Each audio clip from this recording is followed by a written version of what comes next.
Soalnya kalau ini sekolah sudah sekitar 30 tahun lebih ya. Kemudian di sini untuk rekrutmen yang dimaksud ini untuk merekrut guru yang baru gitu ya? Iya, betul. Oh gitu.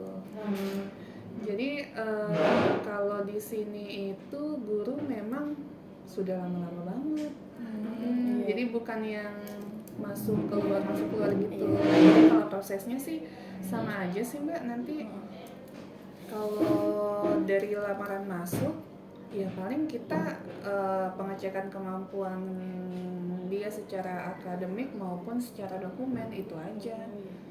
Paling kemudian nanti ada masa penyesuaian 3 bulan, kalau oke bisa dilanjut. Kalau dari rekrutmennya itu aja. Jadi kalau untuk tes tulis nggak ada. Untuk wawancara pasti ada. Wawancara pasti ada di sini gitu. Cuman nggak sampai ke tingkat yayasan, hanya di tingkat kepala sekolah aja. Lalu kondisi yang diinginkan oleh sekolah seperti apa sih Bu dalam proses rekrutmen itu yang baiknya gitu? Kalau prosesnya apa ya, karena jarang ya Mbak ya. Jadi dari segi kebutuhan juga kita jarang mewawancarai guru yang baru melamar gitu. Jadi kalau prosesnya ya paling sesuai sama CV yang ditulis. Contohnya misalnya di sini kadang kita CV-nya bagus tapi kompetensi di lapangannya yang kurang bagus gitu, atau misalnya ternyata dari wawancara awal aja si guru ini udah nggak sesuai sama CV-nya. Misalnya di CV dikatakan komunikasinya baik, ternyata di wawancara dia nggak bisa menguasai kelas. Atau misalnya saya udah tes wawancara oke, ternyata penguasaan di kelasnya nggak sesuai sama hasil wawancara. Itu juga kendala-kendala kan gitu aja sih Mbak. Nah, setelah saya memberikan surat izin penelitian kemarin kan dapat balasan dari Bu Novi ya tentang metode penelitian yang saya gunakan sama populasinya. Nah, yang nantinya itu metode yang saya gunakan itu studi kasus atau penelitian kualitatif Bu, yang menggunakan banyak wawancara lah atau dokumentasi yang ada di sekolah sini. Itu aja sih Bu. Berarti nanti studi kasusnya ini menemukan sesuatu yang janggalnya, atau enggak, berdasarkan hasil wawancara nanti ada yang tidak sesuai dengan targetnya dari Mbaknya sendiri? Enggak, jadi memang studi kasusnya itu saya mencarilah yang memang sesuai aja sih, nggak sampai teliti banget gitu. Kalau goalnya sendiri nanti yang diinginkan ini dari si skripsinya ini, dia akhirnya ini apakah akan ditemukan guru yang berkualitas atau tidak berkualitas, atau memang metode rekrutmennya yang akan dijadikan pilihan yang terbaik gitu? Enggak, kita itu dari saya pribadi kayak mau menganalisis tentang proses rekrutmen yang di sekolah sini nih benar-benar menentukan meningkatkan kualitas sumber daya gurunya itu loh Bu. Gitu. Apakah proses rekrutmennya ini dapat meningkatkan sumber daya manusia guru gitu, apa malah kayak semakin ada proses rekrutmen guru sumber dayanya malah berkurang gitu di sekolah sini. Jadi misalnya gini, ada 5 lamaran. Kemudian dari 5 lamaran ini ada 3 yang memang sudah berpengalaman ngajar di luar, yang 2-nya fresh graduated misalnya gitu ya, kan ada 5 nih. Kemudian saya pilih, ternyata indikatornya bukan yang pengalaman yang saya pilih, yang fresh graduated kan secara proses rekrutmen kan nggak mendukung ya, harusnya yaudah yang pengalaman aja supaya goalnya hasilnya nanti bagus gitu. Sedangkan menurut saya dengan saya mendidik guru yang baru, walaupun hasilnya nantinya belum bagus, tapi saya akan mendapatkan guru dengan karakter sesuai yang ada di sekolah gitu, bukan karakter sekolah lain dibawa ke sini misalnya. Nah itu nanti jadinya skripsinya bagaimana? Oh iya, emang dari proses yang saya lakukan nanti tuh saya menemukan bahwa proses rekrutmen itu memang dapat meningkatkan gitu loh, bukan malah menjatuhkan. Tuh. Meningkatkan kualitas guru yang ada di sini yang mau direkrut. kualitasnya nanti mau diukur pakai apa? Dari segi saya proses dia mengajar gitu di dalam kelas maupun di luar kelas. Proses nih, berarti nanti si kuesionernya akan beranak pinak ya? Belum tahu sih, sepertinya iya. Karena gini, menilai rekrutmennya, menilai gurunya itu kan sesuatu yang beda secara personal ya. Iya. Contohnya begini, guru yang sedang dalam masa pembinaan, apalagi guru baru hitungannya, dia pasti nggak akan ketemu langsung bagus di kelas. Iya. Tetapi guru baru yang walaupun saya rekrut juga nggak pakai hitung-hitungan, udah pengalaman, ternyata di kelas walaupun statusnya baru 1 bulan kerja misalnya sudah lebih bagus dari yang dalam proses mendidik gitu. Nah, jadinya yang mau diambil hasil penilaiannya yang seperti apa? Karena akan banyak permasalahan yang timbul dari judul yang diambil. Ini kebetulan kalau institusi pendidikan itu kita nggak bisa melihat kinerja pegawai hanya dari kalau marketing ya dari hasil penjualan. Kemudian kalau dari karyawan pemberi jasa misalnya karyawan Ramayana, Matahari itu bisa dinilai kerajinannya, kerapian dan lain-lain. Nah kalau guru nilainya bagaimana gitu? Kalau iya memang kalau guru itu kita bisa lihat dari bagaimana beliau mengajar di dalam kelas sih Bu biasanya gitu. Atau ada penilaian seperti ada asesmen yang lainnya dari pihak luar. Kalau Mbak jurusannya apa? Aku manajemen pendidikan.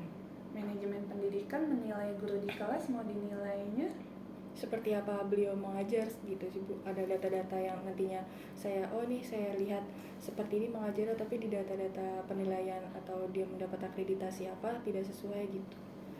Basicnya guru nggak sebelumnya? Sebelumnya guru. Guru apa Mbak? Yang kalau memang ada guru dari pembelajaran yang awal guru memiliki biasanya dia udah berpengalaman jadi guru di sekolah-sekolah lain sih Bu. Kalau Mbaknya sendiri? Kalau aku belum. Jadi kalau untuk menilai seorang guru minimal dia kan punya pengalaman seenggaknya 5 tahun yang pertama.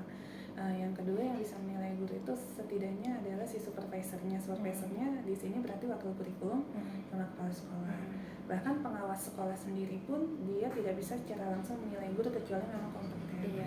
Nah, kalau belum memenuhi unsur penilaian guru, nanti hitungan jadinya Mbak bukan menilai objek tapi menilai subjek, antara suka cara dia ngajar.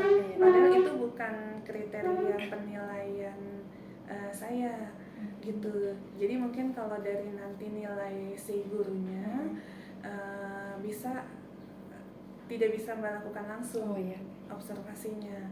Atau misalnya menggunakan ini dokumennya lengkap, ini ngajarnya enak, nggak bisa gitu, nanti subjektif gitu. Apalagi kita ada di kurikulum Merdeka yang mana guru ini bukan menjadi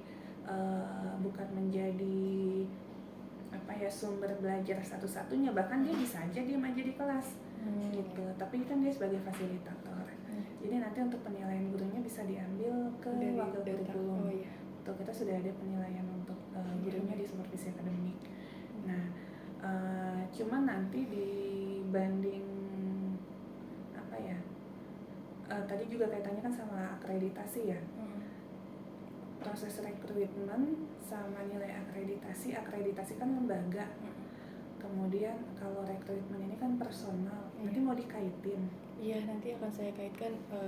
Kan dari judulnya aja memang dari proses rekrutmen itu apakah bisa meningkatkan kualitas sumber daya manusia gurunya gitu loh Bu. Ini panjenengannya alumni sini?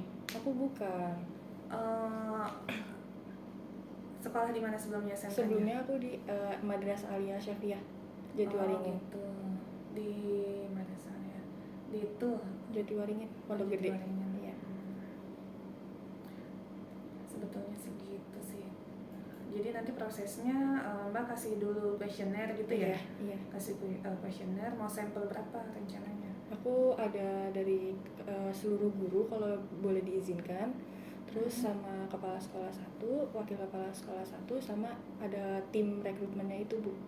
Nah justru itu hampir nggak ada sekolah dimanapun itu yang akan ketemu tim rekrutmen secara independen. Iya. Mayoritas itu bahkan tidak melalui proses rekrutmen sama sekali sebetulnya. Gitu. Walaupun kenapa sih ngambil di rekrutmen ya, tadi saya katakan ternyata manajemen pendidikan gitu ya. Tapi manajemen pendidikan tuh bukan rekrutmen loh sebetulnya. Itu kalau rekrutmen ini lebih ke HRD ya, lebih ke HRD dan nggak harus memang. Dan posisinya di sekolah itu nggak ada HRD khusus untuk itu. Rekrutmen tuh semuanya posisinya cuma ada di 2 tempat, di kepala sekolah sama di yayasan. Jadi kalau untuk tim independen sendiri nanti nggak ada gitu. Dan semua sekolah negeri pun begitu. Ya, permasalahan terkait judul rekrutmen sama bersangkutan dengan manajemen pendidikan itu memang ada Bu. Dari pembelajaran kita di semester 3 itu memang kita sudah dipembelajarin tentang sumber daya manusia yang ada rekrutmen gitu-gitu sih Bu. Kalau ke perusahaan masih match, cuman kalau ke sekolah nggak akan match. Karena kalau di dunia kerja selain di pendidikan, selain di keguruan, itu memang yang dicari adalah siapa yang paling kompeten, kan kurang lebih begitu ya. Sedangkan kalau di pendidikan kita menerima guru itu nggak bisa menerima yang hanya kompetennya aja itu Mbak. Jadi proses penerimaan itu bisa aja karena dibutuhkan, walaupun setidaknya kita dapat yang nggak kompeten, yang belum kompeten. Kan belajar juga sepanjang tahun itu terus kita lakukan kan, banyak diklat, banyak pembinaan juga gitu. Jadi nggak akan ketemu langsung gol yang mahir. Itu sih Mbak. Kalau seandainya memang cocok dengan sekolah bisa dilaksanakan di sekolah. Cuman kalau nanti sekiranya tidak sesuai hasil yang ingin didapatkan, kita pegawai juga kan nggak banyak, nggak sampai 40-an, cuma sekitar 30 sekian. Cukup nggak dari segi sampelnya gitu? Kan kalau misalnya kualitatif itu emang tidak terlalu banyak ya, 3 sampel aja juga cukup Ibu. Kalau kecuali untuk kuantitatif, kalau kuantitatif memang harus lebih banyak dari kualitatif gitu, bahkan perlu keseluruhan. Nanti juga akan ketemu kasus banyak guru yang tidak melalui proses rekrutmen. Iya. Gitu. Contohnya guru-guru yang memang sudah lama, guru yang masuk karena kenalan itu nggak akan ketemu rekrutmen, bahkan paling hanya ketemu 10-20% ini. Iya. Gitu. Memang yang saya butuhkan yang berpengalaman dalam proses rekrutmen itu aja sih Bu. Ini mau dilaksanakan kapan? Kalau yang saya kemarin janjian sama Humas, dengar dari Humas itu setelah Lebaran Bu, karena kan mereka pada ingin libur ya. Itu habis Lebaran sih. Nanti mau diwawancara satu-satu atau pakai digital aja gitu? Harus ketemu personal satu-satu? Kalau memang digital memungkinkan, saya akan mengirim digital saja Ibu, biar tidak terlalu membebani gitu. Gitu aja sih. Gitu. Nggak apa-apa sih, dilanjut aja dulu Mbak. Nanti seandainya ada hasil yang nggak sesuai kita bisa berkabar lagi gitu ya. Iya Ibu, terima kasih banyak ya Ibu. Mohon maaf sebelumnya.